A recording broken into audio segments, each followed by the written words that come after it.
Shelter is a basic need of man, but Nigeria's housing and real estate development has inherent and fundamental challenges. Well, that's our focus today on Business Nigeria. Welcome. I am Yemisi Lanredo.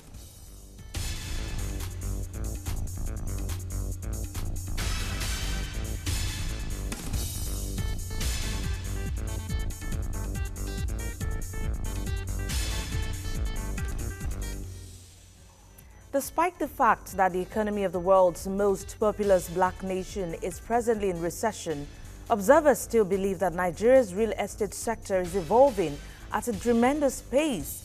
Real estate business is one hardly ventured into because of the risks involved, especially in Nigeria, and it has numerous challenges, but one cannot undermine the positives, as it is one industry that offers good financial gains. Well, let's talk more about this, and joining me via Skype is the director, Let's Move Africa, Alexander Boadi. Many thanks for your time, Alexander.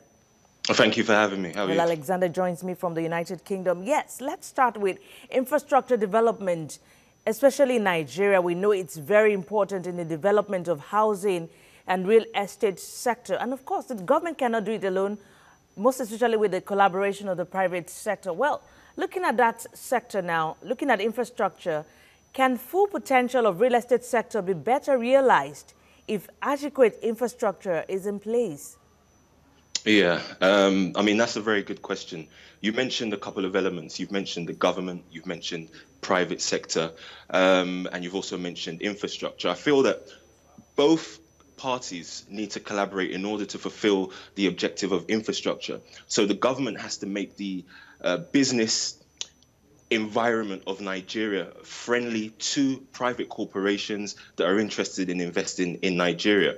The reason being the government has to make sure that the environment is friendly is because most of the funding which we receive into Nigeria is direct foreign investment, therefore meaning the rules which these companies are used to from a European-based asset is completely different to the ball game that we are playing in Nigeria. So this basically means that if the government's rules has a lot of bottlenecks, a lot of restraints, a lot of restrictions, the money will not flow in from Western or other parts of the world. So how does this collaborate into building infrastructure?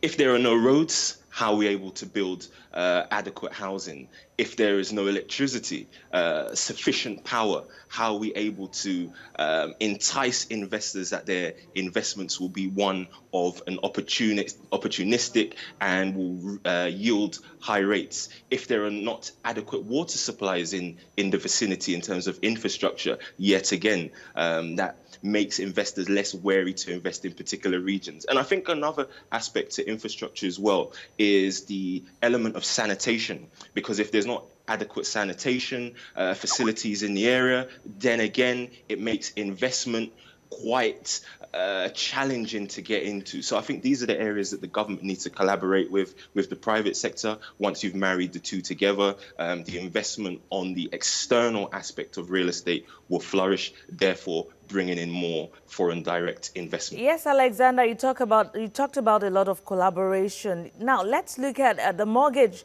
financial institutions, especially in this part of the continent where it's not fully embraced. But how do you think that part can be fully employed or deployed? Okay, so the mortgage institution in Nigeria is completely different to what most people assume a mortgage package to be. A mortgage package is simply receiving a loan to purchase a particular property. However, in Nigeria, we're facing issues in terms of the package, the financial package, or the product, as is known, is far too expensive. First of all, you're looking at down payments of 30%.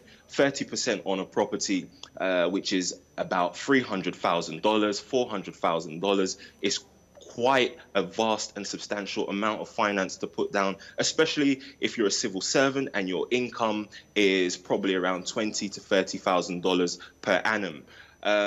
The mortgage repayments itself are currently between, depending on who you go for your product, is currently between 25, 30 and 35% interest. So when you calculate that on top of your initial down payment, when you calculate how much it will cost you in terms of the span of the duration of your mortgage, you're probably looking at about double the price of the actual property in terms of once you've concluded your payment.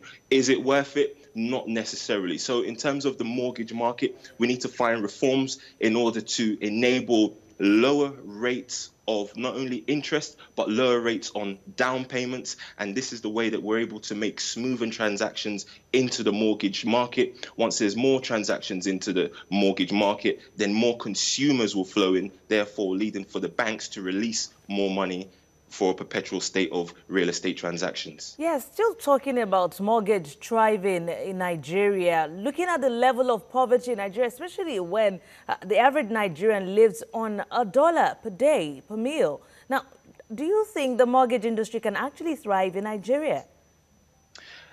The mortgage institution in Nigeria is not, unfortunately, focused on the lower end of the market. The mortgage institution in Nigeria is actually focused on high-end real estate and is focused on the upper middle class earners. So we're looking at CEOs of companies. We're talking about high earners. So in terms of the lower end, the mortgage facility is not packaged for them, unfortunately, at this stage. There are particular products that we have in place for the lower earning income earners.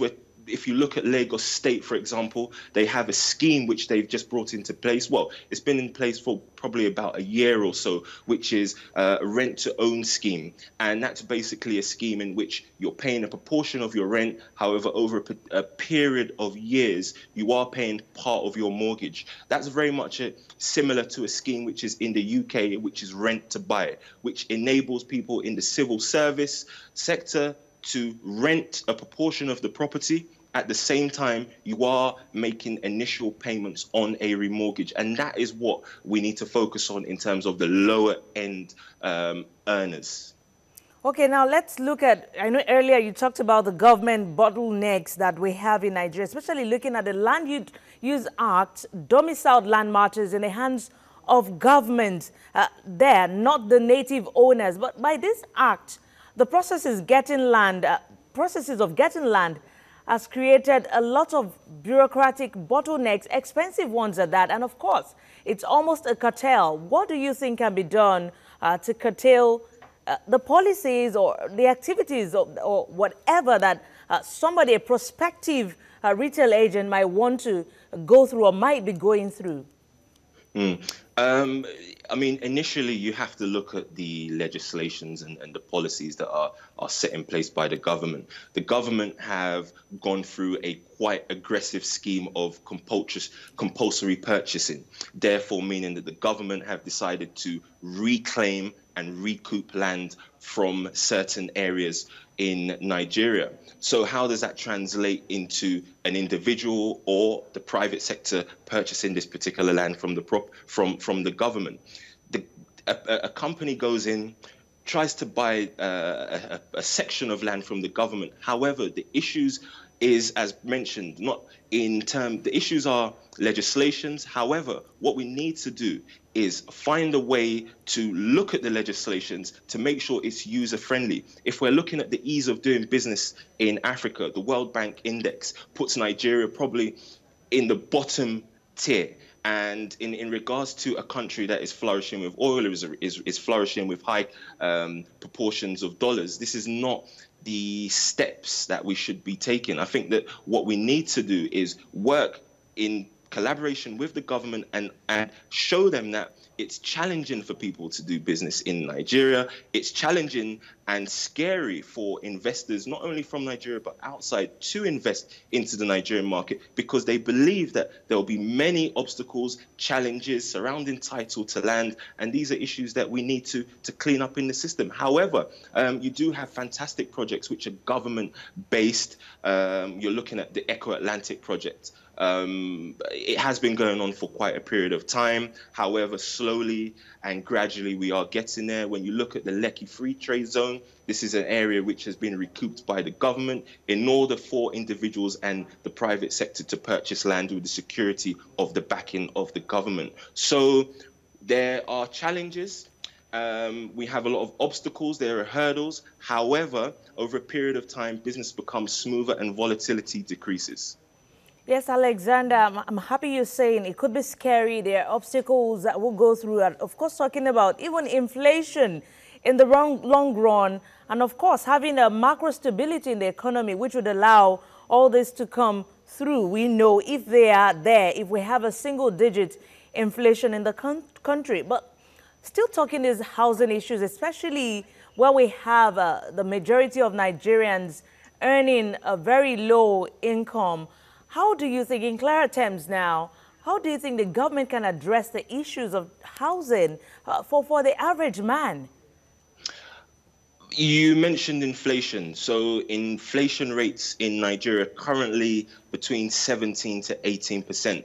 So the inflation rates are completely exacerbated. When you look at neighboring countries, let's take Niger, for example, the inflation rate is 2%. If you take Ghana, for example, the inflation rate is 13%. It's still high, but it's nevertheless lower. The UK is probably 2.5, and the American economy is probably about 2%. So even if we decrease the inflation rates in Nigeria, what does that mean in relation to earnings? So will wages go up based upon inflation going down?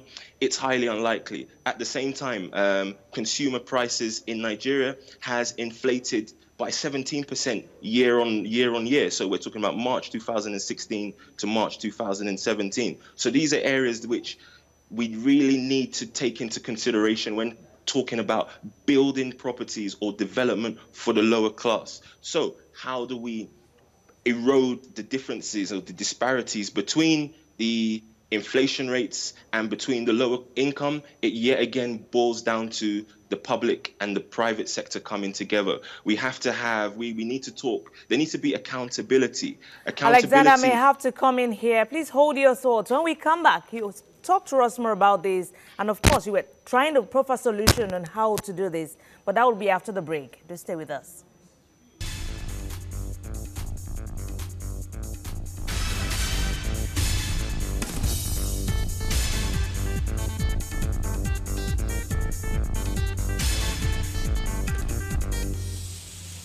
It's Nigeria. We've been talking about real estate and housing issues in Nigeria. I've been speaking with the director, Let's Move Africa, Alexander Boadi.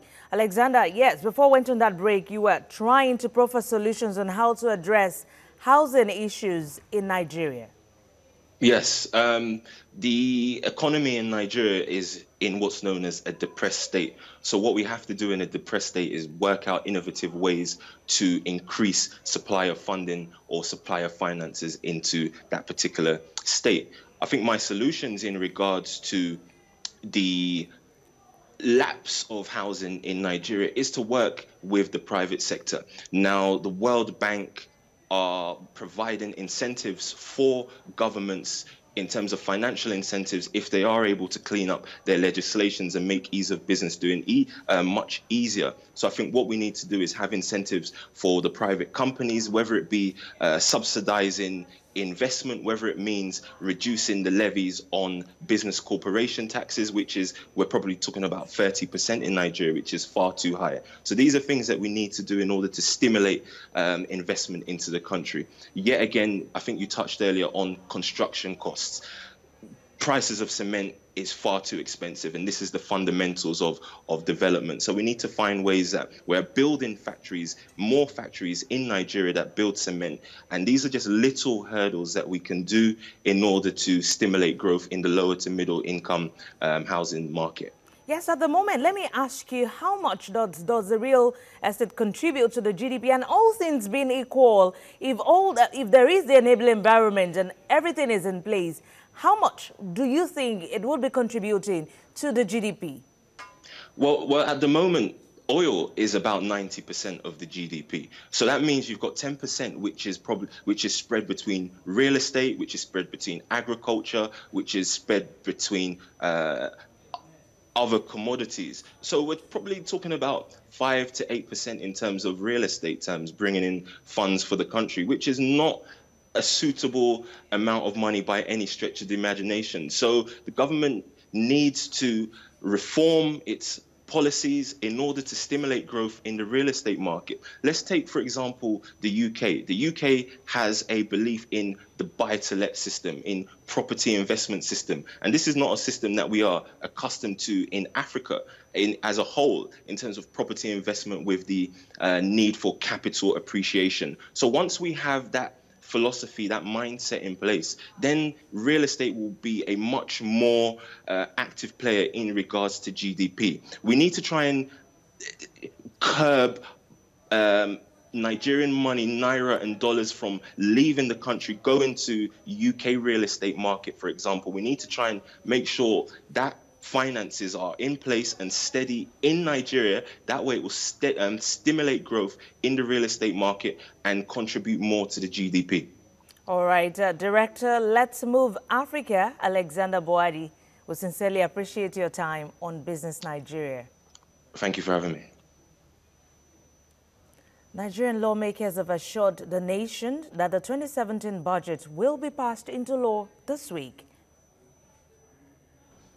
The 2017 budget has yet to be passed into law, months after its presentation to a joint session of the National Assembly. Every year has its own, budgetary provisions, especially the capital expenditure that has to be taken care of. And capital expenditure is exactly the aspect of the budget that really concerns the masses. You plan that year after year. So that for 2017 is on the hold. A budget is actually to take a view of 12 months. If for complete 4 months gone now, we have not done anything. And then by the end of, let's say, towards the last quarter, they will not be rushing it. For God's sake, that is not budgeting. An economic recovery and growth plan was recently launched by government. It is to be actualized largely through budget spending. This plan is expected to launch the economy towards a path of growth through investing in people and improved global competitiveness. Annual budget is expected to actually roll into such kind of a plan, right? So annual budget is usually a component of whatever growth plan which you are having. So that by next year, what we did not actually achieve within the growth plan this year, we do it in the next budget. All the plans to get the country out of recession will be on hold. I hear the governor of Central Bank saying that by June we'll be out of recession. Well, I don't know where he is basing his own statistics, because as far as I am concerned, the monolithic statistical calculation and computations that he is doing about the increases we are getting from the receipts from oil sales and so on and so forth, that is not enough. The Nigerian people will tell you when they are out of recession. The legislators blame the budget's passage delay on parameters which they have no control over. They claim the security agency's removal of sensitive budget documents during a raid on the Senate Committee's chairman on appropriations department also worsened things. They have now assured that the expenditure plan will be passed into law this week. The 2017 budget was presented to the lawmakers in December 2016. The 7.3 trillion naira budget is themed Budget of Economic Recovery and Growth. Lara Folayo, TVC News, Abuja. A Nigerian professor of building construction wants ban on manually produced blocks to check structural failures. Godwin Idoro, a professor of building at the University of Lagos, said the government should demand certification of blocks where producer's name, dates of manufacture and expiry would be indicated. He believes that the Standards Organization of Nigeria, the Nigerian Building and Road Research Institute, ought to be empowered to inspect and award certificates to block builders. The Lagos Chamber of Commerce and Industry has called for an end to the multiple windows in the foreign exchange market. The Director General of the Chamber, Muda Yusuf, says the double windows structure hurts the economy. He explains that the Central Bank of Nigeria could only intervene in the forex market to set standards or enforce its compliance. While commending the CBN over the creation of investors and exporters forex windows, Yusuf said the move would reduce sharp practices in the market. Well, that's Business Nigeria. Many thanks for watching. I leave you with the figures of the exchange rate as it stands at the moment. I am Yemisi Landry Doe.